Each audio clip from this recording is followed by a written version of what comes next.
वर्षा पाई कलिंगा घाटी रे भूस्खलन पहाड़ू खसुची पत्थर रास्ता मरामती काम बंद कला जातीय राजपथ विभाग प्राय 3 दिन काम बंद रही जमापड़ी। श्रमिक मानक सुरक्षा दृष्टि काम बंद कला जातीय राजपथ विभाग। वर्षा पाई पहाड़ उपरू पानीर मात्रा बढ़ुची। गत 16 तारिख में कलिंगा घाटी रे भूस्खलन होता।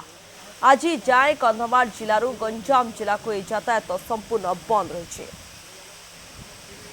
जी उदयगिरी प्रतिनिधि अरुण कुमार षडंगी रोचंती अधिक सूचना पाई। अरुण स्थिति कौन देखुंती? आमे जहाँ तो दृश्य देखुचु जे पहाड़ू पानी वर्तमान मध्य खसुची तेणु रास्ता बंद रास्ता काम चलीथिला ताकू बंद कर दिया जायछि। वर्तमान स्थिति आपण कौन देखुंती कि नजर रखा जायछि? वर्षा पाई कलिंगा घाटी रे भूस्खलन रहुची पहाड़ू पत्थर खसुची तो अन्यपटे जो मरामती काम चलीथिला ताकू मध्य बंद कर दिया जायछि। कारण जेभଳି भाबे वर्तमान वर्षा होउची एबे भी आपण दृश्य देखि पारुछंती किभଳି पहाड़ मध्यरु ये पानी वर्तमान बाहरुची बा पानी आसुची। एबे जाय मध्य पानीर मात्रा बढ़िबारे लागुथिबा सूचना सामना को आसुची। आपण देखि पारुछंती न्यूज़ 7 रे ये एक्सक्लूसिव दृश्य देखुछंती जहाँ सूचना रही जातीय राजपथ विभाग जे 3 दिन ए काम बंद रहिबो। श्रमिक मानकर जेतु सुरक्षा को दृष्टि रखा जाई ही काम को बंद कला जातीय राजपथ विभाग। कारण वर्षा पाई पहाड़ उपरू पानीर मात्रा बढ़ुची पानी बारंबार आसुची। आपण दृश्य माध्यम देखुचंती मध्य पहाड़ भितरु पहाड़ उपरू किभଳି पानी खसुची। गत 16 तारिख रे एठी भूस्खलन होइतिला कलिंगा घाटी रे। तापरे रास्ता काम लागितिला रास्ता को सफा करिबा पाई जातीय राजपथ विभाग लागितिला। किंतु पुणी जेतबेले कि प्रबल वर्षा एबे जारी रहिची ए रास्ता काम करने संभव हो नाही। कारण सुरक्षा मध्य श्रमिक मानकर प्रथम रहुची तेणु ए रास्ता काम को बंद कर दिया जायछे। जी उदयगिरी रोचंती अरुण कुमार षडंगी। अरुण स्थिति कौन देखुछंती वर्तमान सेठाकार? हाँ प्रियंका वर्तमान गतकाली कलिंगाघाटी जो भूस्खलन होता से स्थान में जातीय राजपथ विभाग पक्षर काम आरंभ होता और कंक्रीट भी पड़ूला।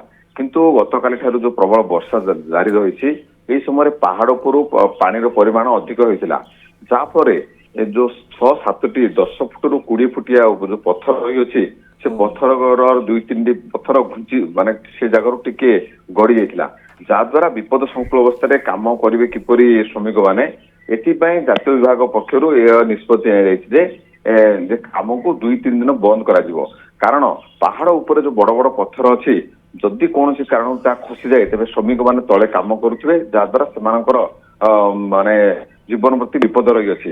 एणु काली जड़े वरिष्ठ अधिकारी आम गतकाल राति कथा होलु से कहले आग को वर्षा 2-3 दिन अच्छी तेणु आम 2-3 दिन पर्यंत ए काम को बंद करूँ पुनर्बार 2-3 दिन पर काम आरंभ करूँ। किंतु ये गोटे प्रश्न उठुची गत 16 तारिख दिन ठारू यही भूस्खलन है विभाग अधिकारी माने बार बार ये गस्त करुछंती किंतु काम सेतेटा स्पीड हो पारना।